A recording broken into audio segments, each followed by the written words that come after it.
कभी नोटिस किया है, सुबह उठते ही सबसे पहला काम हम क्या करते हैं? आंखें पूरी खुलती भी नहीं और हाथ अपने आप फोन की तरफ चला जाता है। इंस्टाग्राम खुलता है, रील के बाद रील, और देखते ही देखते आधा घंटा गायब। हम बेड से उतरे भी नहीं और हमारा दिमाग पहले ही थक चुका होता है। हम सोचते हैं हम रिलैक्स कर रहे हैं, लेकिन सच ये है हम अपने दिमाग को डिजिटल कचरे से भर रहे हैं। क्या आपके साथ भी होता है? आप कोई ज़रूरी काम करने बैठते हो और 5 मिनट बाद बिना वजह फ़ोन चेक करने का मन करता है? या फिर पूरा दिन कुछ खास न करने के बाद भी शाम को आप बर्न आउट और चिड़चिड़े महसूस करते हो? दोस्त, दिक्कत आपकी मेहनत में नहीं है, दिक्कत आपकी नीयत में भी नहीं है, दिक्कत आपके डोपामाइन में है। आज हम बात कर रहे हैं थिबॉट म्यूरीज की किताब डोपामाइन डिटॉक्स के बारे में। ये किताब कोई भारी साइकोलॉजी का लेक्चर नहीं है, ये एक सीधा रास्ता है उस जाल से बाहर निकलने का जिसे हम मॉडर्न एडिक्शन कहते हैं। इसका कोर मैसेज सिर्फ इतना है, अपनी खुशियों का रिमोट कंट्रोल दुनिया के हाथों से वापस छीन लो। अब ध्यान से सुनिए, क्योंकि यहीं से आपकी लाइफ का गियर बदलने वाला है। डोपामाइन असल में फील गुड केमिकल नहीं है, ये फील गुड से ज्यादा चाहने वाला केमिकल है। ये तब रिलीज होता है जब हमें कोई रिवॉर्ड मिलता है या मिलने की उम्मीद होती है। पुराने जमाने में यह तब मिलता था जब इंसान शिकार करता था या कोई मेहनत वाला काम पूरा करता था। लेकिन आज ये सस्ता डोपामाइन एक लाइक, एक नोटिफिकेशन, एक डिस्काउंट कूपन और एक रील में मिल रहा है। और यही सबसे बड़ा धोखा है, क्योंकि हमारा दिमाग अब क्विक फिक्स का आदी हो गया है। उसे हर 2 मिनट में कुछ नया चाहिए, कुछ ताज़ा, कुछ चटपटा, कुछ इंस्टेंट। अब सोचिए, जब आप कोई मुश्किल लेकिन ज़रूरी काम करने बैठते हो, जैसे पढ़ाई, कोडिंग या बिजनेस प्लान, वहाँ तुरंत रिवॉर्ड नहीं मिलता, वहाँ मेहनत लगती है। और तभी आपका दिमाग चिल्लाता है, भाई इसमें मज़ा नहीं आ रहा, चलो ज़रा रील देख लेते हैं। और यहीं आप हार जाते हो। लेखक कहते हैं हमने अपने दिमाग का थ्रेशोल्ड इतना ऊपर कर दिया है कि अब साधारण चीज़ें हमें खुशी ही नहीं देती। एक्शन स्टेप, आज से ही अपना प्राइम टाइम फिक्स करें। सुबह उठने के बाद पहले 1 से 2 घंटे फ़ोन एयरप्लेन मोड पर। No WhatsApp, no Instagram, no YouTube.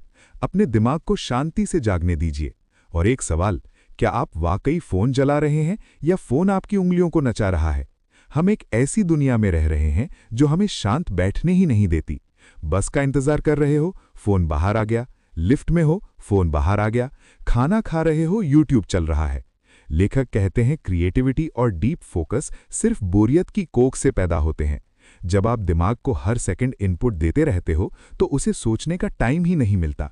यही वजह है आजकल लोगों को नए आइडियाज़ नहीं आते, क्योंकि उनका दिमाग दूसरों के आइडियाज़ कंज्यूम करने में बिजी है। और अब सुनिए असली ट्विस्ट, जितना ज़्यादा आप स्टिम्युलेशन के पीछे भागोगे, आपकी खुशी उतनी ही कम होती जाएगी। इसे डोपामाइन टॉलरेंस कहते हैं। जैसे एक शराबी को पहले 1 पेग में नशा होता था, फिर उसे 2 चाहिए, फिर 4, वैसे ही आज आपको 10 मिनट की रील से संतुष्टि नहीं मिलती, आप घंटों देखते रहते हो। एक्शन स्टेप, दिन में कम से कम 15 मिनट सिर्फ बैठिए। कोई म्यूजिक नहीं, कोई किताब नहीं, कुछ नहीं, बस खिड़की के बाहर देखिए या आसपास की आवाज़ों को सुनिए। इसे बोर्डम थेरेपी समझिए। अब बात करते हैं उस ब्रह्मास्त्र की जो इस किताब में दिया गया है, 24 घंटे का डिटॉक्स। एक पूरा दिन, आमतौर पर संडे, जब आप हर उस चीज़ को छोड़ देते हो जो आपको सस्ता डोपामाइन देती है। इसमें शामिल है इंटरनेट और सोशल मीडिया, नेटफ्लिक्स और गेमिंग, जंक फूड और शुगर, यहाँ तक कि सॉन्ग्स और किताबें पढ़ना भी।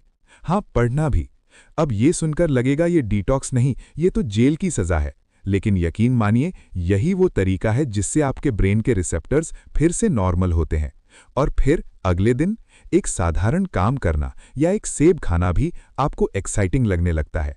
आपकी सेंसिटिविटी वापस आ जाती है। एक्शन स्टेप, अगर 24 घंटे ज़्यादा लग रहे हैं तो 12 घंटे के मिनी डिटॉक्स से शुरू करें। सुबह 8 से रात 8, सादा खाना, पानी और एक डायरी। अपने थॉट्स लिखिए, आप हैरान रह जाएंगे आपका दिमाग कितना शांत हो सकता है। बैठना नहीं है, इसका असली मकसद है आपको डीप वर्क के काबिल बनाना। लेखक कहते हैं जब आपका दिमाग सस्ते मज़े के पीछे भागना बंद कर देता है तो आपकी फोकस पावर सुपर ह्यूमन जैसी हो जाती है। आज के दौर में फोकस ही सबसे बड़ी करेंसी है। अगर आप 4 घंटे बिना डिस्ट्रैक्शन के काम कर सकते हो तो आप दुनिया के टॉप 1% में आ जाते हो। लेकिन लोग सबसे बड़ी गलती क्या करते हैं? मल्टीटास्किंग। उन्हें लगता है मैं एक साथ 5 काम करूंगा तो ज़्यादा प्रोडक्टिविटी होगी। सच? मल्टीटास्किंग सिर्फ दिमाग को थकाती है और डोपामिन की छोटी छोटी किक्स देती है। काम नहीं होता। एक्शन स्टेप, मोनास्टिक मोड अपनाइए। फ़ोन दूसरे कमरे में, ब्राउज़र पर सिर्फ वही टैब जो काम का है। 50 मिनट डीप वर्क और 10 मिनट ब्रेक। लेकिन ब्रेक में फ़ोन नहीं, सिर्फ स्ट्रेचिंग या पानी। ये किताब एक बहुत गहरी बात कहती है। विल पावर लिमिटेड होती है। अगर आप फ़ोन के बगल में बैठकर सोचोगे मैं इसे नहीं छूऊंगा, तो आप हार जाओगे। सच्चाई ये है, आपको एनवायरनमेंट बदलना होगा। अगर सामने चॉकलेट रखी है तो कभी ना कभी आप खा ही लोगे, लेकिन अगर चॉकलेट घर में है ही नहीं तो टेम्पटेशन ही नहीं होगा। यही रूल डिजिटल दुनिया पर लागू होता है। उन ऐप्स को डिलीट कर दीजिए जो आपका समय खा रहे हैं। नोटिफिकेशंस ऑफ, और एक किलर ट्रिक, फ़ोन को ग्रे स्केल कर दीजिए। Black and white screen, phone का मज़ा आधा हो जाता है। अब सोचिए, आपकी ज़िंदगी का सबसे बड़ा गोल क्या है? क्या वो गोल इंस्टाग्राम स्क्रॉलिंग से बड़ा है? अगर हां, तो इकोसिस्टम बदलो। अब ध्यान से सुनिए। डिटॉक्स करना आसान है, लेकिन डिटॉक्स के बाद वापस उसी दलदल में ना गिरना वो मुश्किल है। लोग एक दिन डिटॉक्स करते हैं और अगले दिन 6 घंटे फ़ोन चलाते हैं। लेखक कहते हैं इसे लाइफस्टाइल बनाना होगा। रोज़ छोटे डिटॉक्स, जैसे खाने के वक्त फ़ोन टेबल पर नहीं, सोने से 1 घंटा पहले स्क्रीन नहीं और बाथरूम में फ़ोन लेकर नहीं जाना। हाँ, ये बहुत ज़रूरी है। ये छोटी छोटी जीत आपका सेल्फ कॉन्फिडेंस बढ़ाती हैं, क्योंकि जब आप खुद से किया हुआ वादा निभाते हो तो आपको असली डोपामिन मिलता है, टिकाऊ डोपामिन। मैं आपसे बस एक बात कहना चाहता हूं। हम एक ऐसे युग में हैं जहां शोर बहुत ज़्यादा है। हर कोई आपका अटेंशन चुराना चाहता है। मार्क ज़करबर्ग से लेकर नेटफ्लिक्स के सीईओ तक। उनका बिजनेस आपके समय पर टिका है, लेकिन आपकी ज़िंदगी आपकी अपनी है। डोपामिन डिटॉक्स आपको वो शांति देता है जहां आप खुद को सुन सकें, जहां आप जान सकें आप असल में क्या चाहते हो, ना कि वो जो ट्रेंड में चल रहा है। सस्ते डोपामिन को पहचानो। 24 घंटे का रीसेट महीने में एक बार। एनवायरनमेंट बदलो और बोर्डम को दोस्त बनाओ, क्योंकि वहीं से जीनियस आइडियाज निकलते हैं। और एक पावरफुल थॉट, असली फ्रीडम ये नहीं कि आप जो चाहें वो कर सकें। असली फ्रीडम ये है कि आप वो ना करें जो आपके गोल के लिए सही नहीं है, चाहे आपका मन कितना भी क्यों ना मचल रहा हो। अब आपका सवाल, आप आज से कौन सा एक कदम उठाने वाले हैं? क्या आप कल सुबह पहला घंटा बिना फ़ोन के बिताएंगे? अपने मन में खुद से वादा कीजिए। और अगर ये एपिसोड आपको काम का लगा तो इसे शेयर ज़रूर करना, और ऐसे ही डीप एपिसोड्स के लिए सब्सक्राइब करना मत भूलिए। अगली बार जब आपका हाथ बिना वजह फ़ोन की तरफ जाए, बस रुकना और एक गहरी सांस लेना।